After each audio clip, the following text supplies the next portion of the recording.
You know, growing up, I thought everybody had a Nonna. I thought everybody had a sweet, old Italian lady that would just wait for you at the front door when you came home from school. I thought that everybody that I went to school with had to do the sign of the cross before they left school. You know, I thought everybody was able to live with someone as special as the Nonna that lived with me. But it turns out that nobody had one. And I was the only one out of my friend group that did have a Nonna, and her name was Elena. But to my friends, you know, they had a Nonna too, because she treated everybody the same. She was around 5 feet tall, though over the years, the Parkinson's and like the hinge in her spine shortened that a couple of inches, but her hands probably had no feeling in them anymore because she'd make the mozzarella and she'd put her hands in the boiling hot water while she was mixing the mozzarella. She got her hair done every 2 weeks by her brother-in-law's wife. She prayed every morning. She prayed every evening. She was loving. She was happy. She was negative about most things. And you know, every time we'd go out to eat, she'd have to tell you how much the meal would cost if she were to make it for everybody instead of going out. And she made some of the best foods I've ever eaten. My best memories growing up all revolved around food and the dinner table. The food was the centerpiece for the memories. Memories with all the ones I love. And the food came from her hands. And so the memories came from them too. And growing up, I thought she was gonna live forever.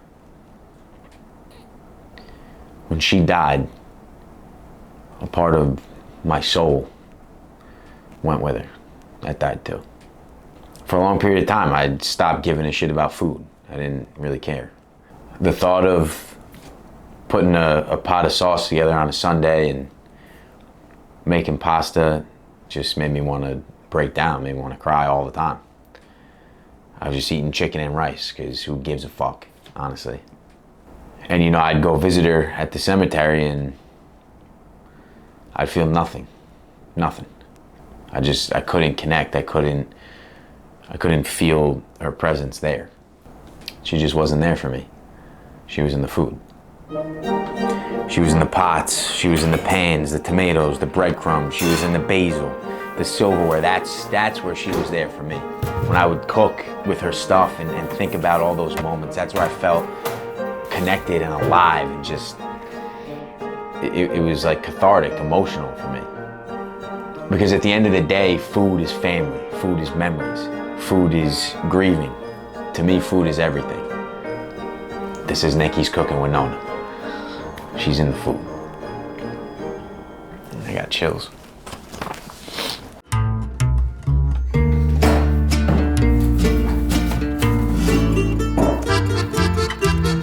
All right, so the eggplant parmesan, you gotta be very precise on how you're cutting the eggplant. Because when you go to fry it, it's kind of got to be like a chicken cutlet, except instead of the chicken cutlet, you're the eggplant. So see, I would have gotten yelled at for this one, right here. It's getting frayed at the end, so when you're cutting the eggplant, you want to cut it nice and even, like that. That's pretty good. Man, I met Mario Carbone 3 years ago, and one of my absolute best friends, just mentor, teacher, brother, family. That guy is incredible. And the whole squad he's got with him, Rich Teresi, I met shortly after. And you know, the first time I went to Carbone, I was kind of skeptical because, you know, you hear all these things, the hardest reservation to get into in the world. And at the time, Nonna was still alive the first time I ever went. But she wasn't, you know, she was losing it. Like, she didn't have the energy to make the food that she used to make. And I'll never forget the captain there, his name is Ricky Tonelli. And Ricky brought out an angel hair pasta with olive oil and a little bit of red pepper. And I almost started bawling at the table because it tasted just like how Nonna used to make. And I just hadn't tasted it in a long time. And it just reminded me of being back, you know, in middle school, coming home, and she would, you want something to eat? I can make you a couple of things of pasta. And I just felt like I was back there. Oh, see, like, that's a perfect one. This one right here, This one right here is the best one I've done. Look at that. Look at the detail on that. That's gonna get fried real nice. So now we got our thinly chopped eggplant, and now what we gotta do is we gotta pat them down because they're a little wet right now, and when you go to fry them, you don't want any of that moisture. That's what Nonna used to say to me, and that's what she wrote in the book. So you're gonna take your eggplant, you're just gonna pat the moisture. Look at that. Look at that eggplant footprint right there. You're gonna pat it down and just dry it out. Boom. So if you'll notice, even in the beginning of all this, a lot of attention to detail, a lot of work. And you individually trying these bad boys out. The sauce is the most quality you can get off of the shelf. The San Marzano tomatoes, nothing, no fake shit. Everything is real, natural foods. The recipe is very clean. The ingredients are the most clean you can find. You know, I'm honored to be, you know, have these guys working with us, and because again, the food is memories, the food is nostalgia. So I have a very personal attachment to the brand. It's an extension of me as well. And I would just encourage anybody, if you're gonna buy a sauce off of the shelves, you gotta buy Carbone. It's the only one you should buy. This over here, this here. All right, so got the eggplant fully dried out, sliced thin. Hopefully how Nonna would approve these ones. We got eggs, and then we're gonna do the breadcrumb mixture. So I got plain breadcrumbs. They make seasoned ones, but I got the plain ones because there is a recall on Pecorino Romano cheese, and I'm not trusting any of that. So put the breadcrumbs in here, but I'm gonna season them myself. Just a little salt and pepper. We got 3 tablespoons of Parmesan, not Pecorino Romano. Usually, Nonna would put them in the egg mixture, but I always told her to put it in the breadcrumbs, but she would say, they're at the inside. But I've never been a fan of putting anything really with the egg, so. You know, the eggplant parm for me was my favorite thing that she would make. That's why we're doing it for the first episode. And I've tried to remake it, and I know by me remaking it in this video, it's still not gonna come out as it used to, the way she would make it. Just the char that she would get on the top layer, and then the juiciness and like the tenderness of the eggplant parm. It was like you took a bite and you just went on a journey, man. Like you just went on a ride. You got hit with all the different things. And like, I'm not a big eggplant guy, but the way it was so much better than the chicken, and the chicken was amazing. And you would reheat it the next day, and it was even better the next day after you reheated it. Sometimes I'd even eat it cold. Now this is kind of gonna be a little sacrilegious what I'm about to do here. We're gonna cook them in olive oil, but a neutral oil is like a canola oil, or I think safflower oil. That might have been a typo in what she wrote. Her handwriting wasn't that great. And I remember the first time I ever tried it, because I was skeptical to try it in the beginning, because she would make it for herself and for my mother. But I'll never forget, I was, I think, a freshman in high school, and she had made a plate. And I was just like, oh my, what have I been missing? And from that point on, it was my favorite thing that she cooked. When Nonna and I used to cook, it was the waiting period when things would go in the oven. The amount of things I would do. Sometimes they would dance, sing songs. She loved Dean Martin. Dean Martin, he's so handsome a boy. Yeah, it was just great. I mean, I got stories for days on that. Here's the process. So we're gonna take one nice piece of dried eggplant, and we're gonna go egg mixture, lightly coated. We're just lightly frying these things, okay? Breadcrumb, get a nice little coating on there. And very important, fry it away from you, because if it makes a splash, it might get on your skin. You don't want that. So we're just gonna try and rip through these, honestly, because they're gonna fry pretty quick. Ah, it's a beautiful sound. You might wanna get a close-up of that. Once they get golden brown, yeah, then you flip them. That's what you want.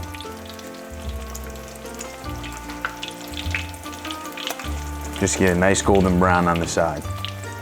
Just like that. Bottom. Nice golden brown. The problem with cooking with the olive oil is that it heats up very quickly and it burns very quickly. So you really got to be paying attention to how much you're leaving these things in the fryer. So this is my favorite part. We're dressing this thing. We're gonna layer it up. We got all the things we need. We keep it simple. We got the eggplant cutlets that we just fried, nice and light, nice and salted, nice little golden brown. Oh man, dude, this is gonna be unbelievable. See how my hands just did that? That's excitement. We got the mozzarella. We got Parmigiano Reggiano, 2 types. We got the shaved, and then we got the very fine powder one, and then we got our sauce. We're using Carbone's Italian tomatoes, the marinara. Mario Carbone is a dear friend of mine.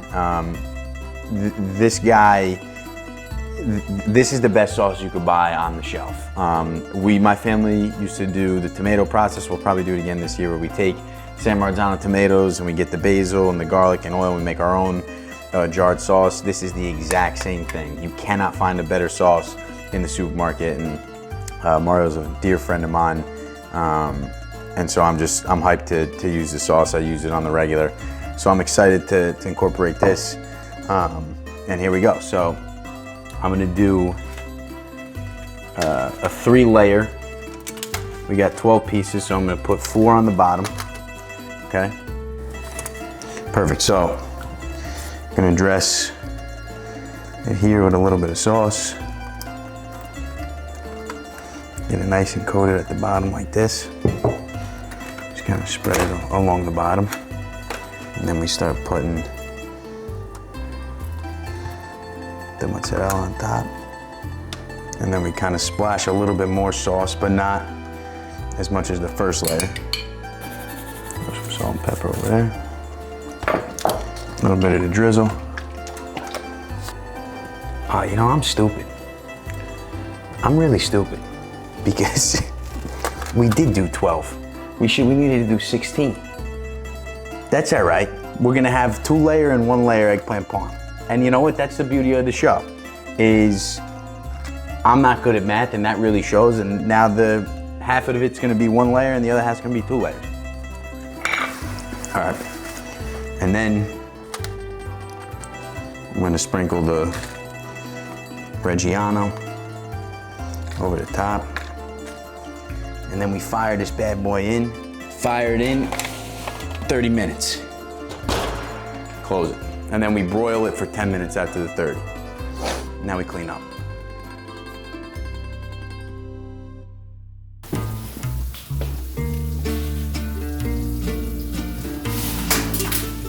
Yeah. Yup.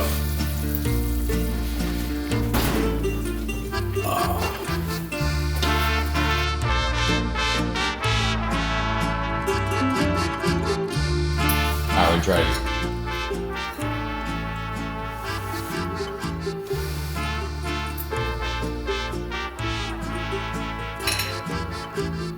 They're good.